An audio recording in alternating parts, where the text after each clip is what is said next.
welcome to Life Expressions. I'm your host, Chari Hineti Elon. Today, I'm very excited to talk to my guest because I have first heard him talk about the 7 steps to lasting happiness. And when he was talking about that, I was really making a lot of notes, taking notes, and then I was so excited I shared it with my own social media channels and, of course, acknowledged and tagged him. And recently, I have finished reading his book, The Power of Giving, with Harvey McKinnon. And now he has a new book, which I'm very much excited to read. It is entitled Spark. I'm happy to have with me on the show Mr. Azim Jamal. Hi, Azim. Welcome to Life Expressions. Hi, Sherry. How are you? I'm doing good. How about you? I'm doing great. Thank you. Yeah. And Azim, I'm excited to read your book because when I talk to you, you're always full of positivity. You're always full of energy. You have that spark within you. Tell us about your book, Spark. So yeah, the book Spark is about the subtitle is Journey from Success to Significance. It's a fable of a COO, a high-level executive in a corporation who wants to be a CEO of a mega organization, and every time he's doing something well, he doesn't get the job, and there's something not right. And now he has a very big deal that he's supposed to sign, which was going to be a shoe-in for him to become the COO. However, for some reason, they sent him to India to meet the founder to deliver an envelope, which he thinks is a courier's job, but he doesn't have a choice, so he has to go there. And when he goes there, he has 5 accidents on the way. And each accident, he has a message. So the first accident is, he gets robbed, and then people help him, and he goes to the Golden Temple where he sees people serving. So he learns about service, that people are serving, they have a spark, they're not getting paid, and he is doing so well already, but he is still missing something. And then he meets 2 young millennials who help him, give him a ride to where he has to go, and they talk about their purpose. They've left a big job in the Western world and now helping people in India to get a better living, and he finds purpose in young people, and he finds them very happy and have a spark. And then he basically attracts. He was trying to pluck some apricots because he had no money, and he meets this old man who is walking, and he helps him pluck the apricots. And then he walks with him to his house, and he learns about attraction. He attracts this man to him. This man is very wise, very seasoned, and he's very relaxed and has a spark. And he happens to be a billionaire. He finds out later, and was very successful doing some voluntary work. So there's attraction, A. And then he meets this lady who's supposed to give him his money and passport because he's robbed of everything. And he finds out that this girl had climbed Mount Everest 3 times. She went, but she did not give up. She had resilience, and she also had a charm. He's attracted to her, and he learns resilience from her. And eventually, he gets to meet the founder after going through so many hurdles. And then he realizes that, what he's really looking for is not success, it is significance, right? And so that's a knowing he has. So the spark is a journey of this executive, but the book is about a fable. And then we talk about each of these concepts: service, purpose, attraction, resilience, and knowing, which is the acronym for spark. Yes, that's wonderful. But Azim, personally, how do you find your purpose? Because it's easy to say, okay, I want to live with purpose in life. But how do each one of us find our purpose?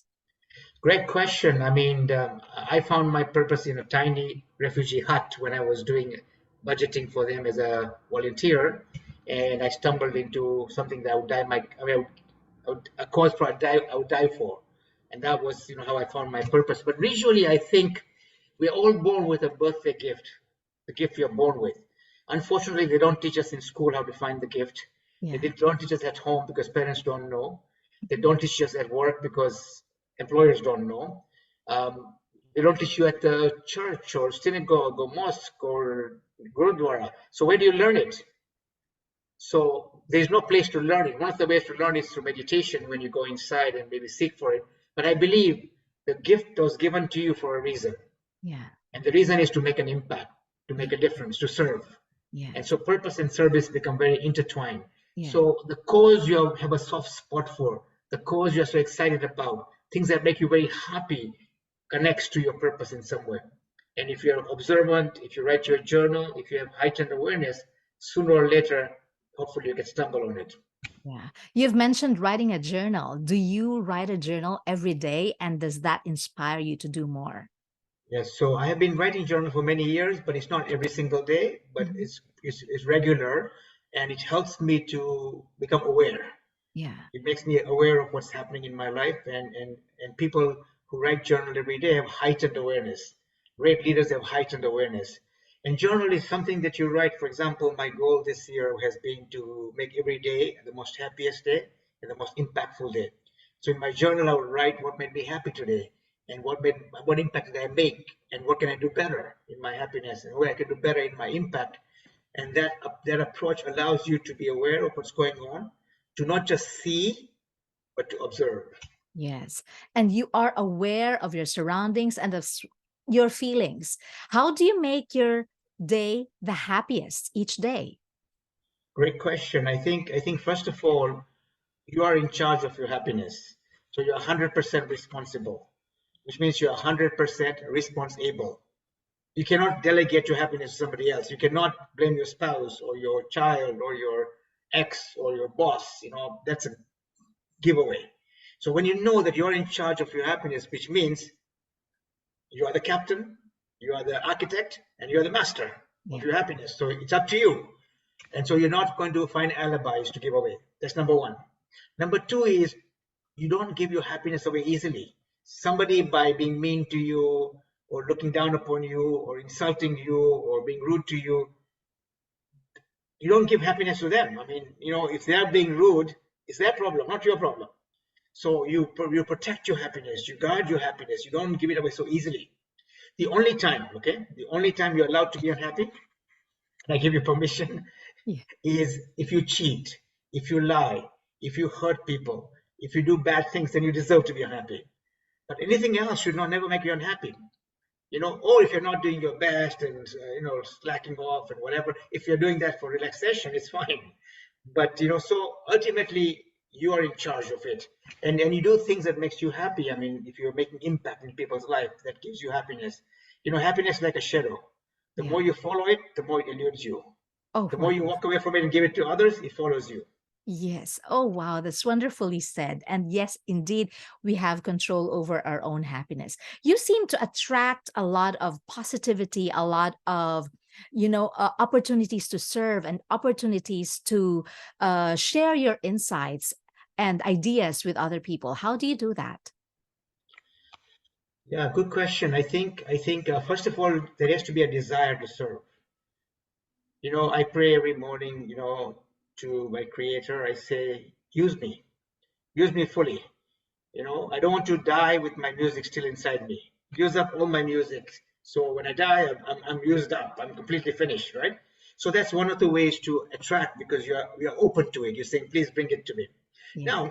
Now you have to be careful in the sense that I get a lot of requests to do many things, and the struggle is, sometimes you get asked to do things that you're not good at. So I mean, you only have 24 hours a day. So if you try to do everything, you end up doing nothing because you don't do anything well. So sometimes you have to ask yourself, what do I do best? What gift do I have the best that I can make the best impact? And you try Yes. to choose that. So you're focusing on the vital few, not the trivial many.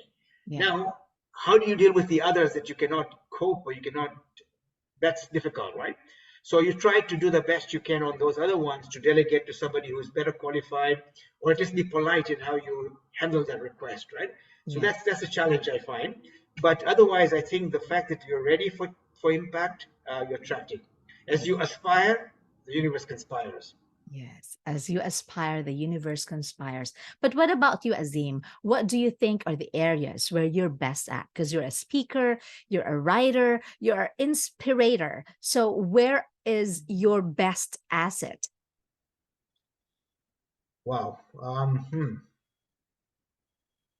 Yeah, I think the fact that I am positive generally about life,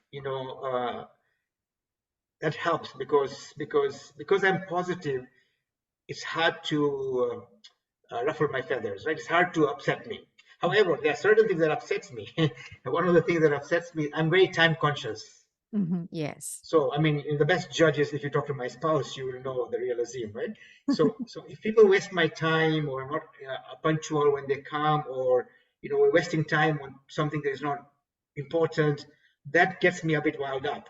Yeah. So I have to be careful, because when I get, agitated about that, it affects my energy. Yeah. So I have to pick myself up and say, look, it's happened. Again, the three circles, I think we've talked about it before. The big circle is concern. Yeah. The middle circle is influence, and the small circle is focus.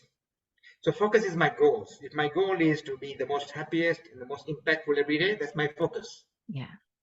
And if I can influence that in my circumstances, then I got power. I can influence to help me get to my focus. But if I worry about concerns that I cannot change, then I'm disempowered. So if somebody is behaving in a certain manner and is affecting me, but I cannot change that behavior, worrying about that is a concern, which is going to be a waste of time. But if I can influence that person, then that's great, right? So focusing on influence aligned to the focus is magic. Yes. But worrying about concern like the war or the COVID or whatever you cannot control, it's a waste. But in COVID, you can have mask, you can have vaccine, you can wash your hands to combat COVID, for example, right? So that's influence. Yes. So what's most important is you focus on your focus. You You give focus on more your importance focus, to you that. focus on your Yes. goals, Yeah. and then you align it with what you can influence. That Yeah. helps your focus, and not with concerns that you can't do anything about. Because you try to worry about concerns that you can't do anything about is a waste of energy, because you're not going to make impact on something that's not in your control, it's in somebody else's control. Yes. We've talked about service, purpose, and attraction. How about resilience? One needs to be resilient, especially in these challenging times. How does one develop resilience? Yeah, I think if you have a burning desire, if you have a fire in your belly, if you want something bad enough, you're not going to give up so easily. You'll have the resilience because you want something so badly. If your goal is not, there's no burning desire, there's no fire in your belly, the goal is wishy-washy, then when struggle comes or when difficulty comes, you give up because you feel, I don't want to be bothered. But if you want something bad enough, then you're willing to go the distance. You're willing to overcome obstacles. You're willing to overcome challenges because you want something bad enough. That's why if you don't have a burning desire, make it your burning desire to find your burning desire. Because Yeah, without the burning desire, you're going to be average. true. But it is easy to say, okay, find your burning desire. How do you know that, hey, that is your desire? Because a lot of us have lots of goals. We want to make things happen for us. But sometimes we say, okay, this is different. This is difficult. We end up saying, no, maybe it's not for me. How do you find which is really meant for you?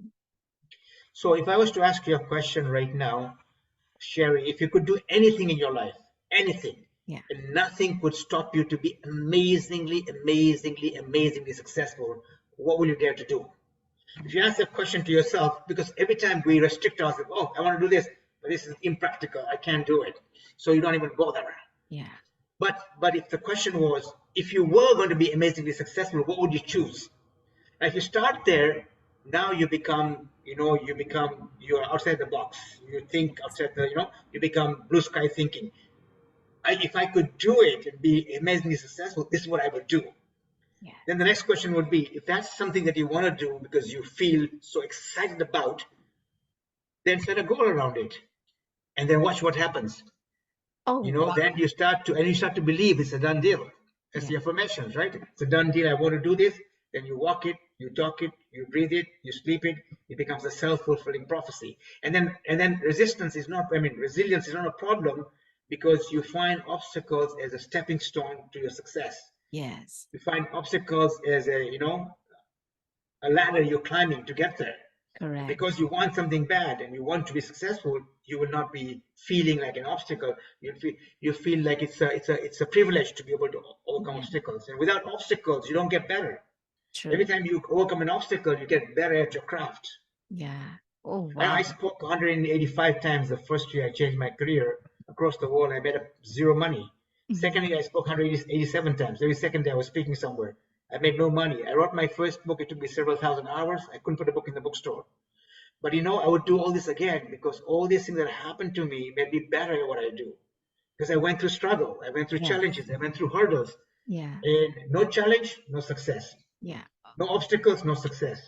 No hurdles, no success. Yeah. No failure, no success. The bigger the challenge, the bigger the success. The bigger the failure, the bigger the success. So you have to go through the stumbling blocks to get to success eventually. And then you earn your success. You deserve to be successful. You know your craft because you paid the price. But if Yeah. something comes very easy, that's why people who win lotteries don't last too long. I mean, they lose all the money, or people die, or become unhappy because easy come, easy go. Yeah. That's wonderful advice, Azim. You have touched me already. And like that is true. When you are happy with what you're doing, no matter how difficult it is, you will keep on doing it because you find happiness there. That's wonderful. So Yeah. resilience is like comes naturally to you when you're doing what you love to do. That's wonderful. How about knowing? Like there is a knowing in you that you will make a positive impact. Yeah, knowing is zero doubt, because small doubt is too big. When you have small doubt, it's too big. Yeah. When you have zero doubt, it's doubtless. You know, you walk it, you talk it, you breathe it, you sleep it, it becomes a self-fulfilling prophecy. So now, for example, I went through a lot of struggle, as you know, right? You know, Yeah. I went through service and then purpose and then attraction and then resilience. Yeah. But the knowing I got is, for example, it doesn't matter if my goal was 5.7 million people to impact and whatever, it doesn't matter about the number. When you realize that it's about every day, today is the day. If this podcast goes well and there's a message people get inspired by, that's in itself a knowing that you're making the difference to one person, 10 people, whatever the number is. So if you realize that what counts is today, what counts is the moment now, then what happens is you're not worried about, I mean, you have your goals for sure, but what are you doing now? What are you doing today? So when you have that kind of knowing, then you don't worry about the outcome. You worry about the process. You worry about the impact. You worry about what I can do now, what I can do today. Yeah. That becomes powerful because your day expands. Yeah. I mean, even the time we're having now expands because you're present. You're True. totally immersed in what you're doing, and you lose track of time. Yeah, that's the power, right? And Yes. when you have that knowing, then really everything, you know, it's like happiness is not a destination. It is a Happiness is journey. a journey. Yes. You know, if you are here and you want to get here, this is your goal, okay? You work hard, you go through all the obstacles, you become resilient, you reach your goal. Guess what? You were here, you wanted to get there, now you're here. You're not going to stop, you're going to be going there. So every time you're going somewhere, your goals never stop. So if you're waiting for the goals to be achieved, you're always chasing goals. Yes, you chase goals, but remember, it's a process. Yes. The process is what's important, right? It's a journey which is important. If the Mhm. journey is happy, if the journey is fulfilling, if the journey is powerful, you have a knowing that what counts is what is happening as you are going forward. Yeah, Yes. the aspiration, the effort towards the goal is the goal. Yeah. The aspirations and the effort towards what you're aspiring for is Mhm. itself the victory, Yeah. because you're getting a blessing, the choice to do something that you want, and you're working towards that. If that is not happiness, nothing will be happiness. And I would dare say, indeed, that is the journey from success to significance. Yes, yes, Yeah. because significance is, you see, success is very personal. I became successful, I have money, I have a house, I have this, but it's not enough. Success is not enough. Significance is, I do have success because my success helped me to help others. Yeah. But when I make impact, you know, what happens is, you know, success with service leads to purpose, purpose leads to aspiring, aspiring leads to resilience, resilience leads to knowing. Now, what happens is the aspect of giving back in some way makes you happy, makes you balanced, makes you fulfilled, makes you tap into your potential. Think about it, okay? If Yeah. you have a lot of potential, if you have a lot of power, but your power is unused because you as an individual don't need much. We think I need a lot. You can only eat 3 meals a day. You can Yes. only sleep in one bed at a time. You can only drive one car. You can only live in one house. So how much do you need? Now, why would you use your great potential you're born with? Because you don't need much. Yeah. So what's the driver? The driver is if you want to help people in the world who don't have a choice. who need your help. Then you tap into your genius, because now it's not just about you, it's about something bigger than you. Yeah. You become fearless, you become powerful, you tap into your genius. Yeah. And so the win-win is, because you want to make impact, you also tap into your genius, you tap into your potential, you tap into your birthday gift. Wow. And that is totally you. I think you are Perfect. the epitome of a person with spark. Thank you. Thank you. You're so kind. W- You're so kind. When I always say, when you see beauty, you are beauty. When you see good outside, it comes from within. Yes, thank you, Azim. But like for people who still are looking for spark, we need to share with them what happens if you have spark. What happens in your life when you have spark? You have a twinkle in your eye, your brows are unwrinkled, you have a smile on your face, your heart is open, there's an echo in your voice, there's a spring in your step, you're glowing and flowing and oozing with energy. Every time you enter a room, the whole energy in the room changes positively, because it's not what you say, it's who you are. There's a saying, right? Who you are speaks so loudly, I can't hear what you're saying. It's not what you're saying, it's who you are. Yes, that is so true. That is wonderfully said. Azim, thank you so much for guesting. And wow is just the word that I could say with all the things that you have shared here in this podcast. Thank you so much. If they would want to get hold of you, how could they get in touch with you? So my website is corporatesufi.com. Corporate is a business, Sufi is giving back. So it's a balance between business, success in life. So corporatesufi.com is a website. And my email is azim@corporatesufi.com. Yes. AZIM @corporatesufi.com. And yeah, it'd be a privilege for people to reach out. And if I can be of any help, it would be a privilege. And your book Spark is available on Yeah, Amazon it's and available on website. Amazon. It's the subtitle is Journey from Success to Significance, and the title is Spark. And yeah, it's available in Amazon through Kindle, through paperback, through hard copy, and yeah, and yeah, and then there's also many YouTube around Spark, as you know, right? A few topics that we've done. I also did a TED talk on Live to Give, which is also part of the YouTube. So. Yes. And So Sherry, you're doing a great job as well. I've seen you in action, with Peter Legg and others. And so I think keep up the wonderful work. I think you have a spark, and you thank can you. see that. So Thank you keep so much. smiling. When you smile, the spark comes alive, right? Amazing. Yes, When you that is frown, true. then it goes down. Thank you so much, Azim. Thank you Thank you. so much. And everyone, thank you for listening to Life Expressions. Please don't forget to like and share this episode with your friends. If you like this episode and if you want to share a comment, please feel free to do so. You can also visit my website, lifeexpressions.co, and support. Once again, thank you, Azim, and have a great day. Bye bye. Bye. Thanks for listening. If you enjoy this episode and you'd like to help support the podcast, please share Life Expressions and post about it on social media, or leave a rating and review. Or better yet, visit lifeexpressions.co and click support.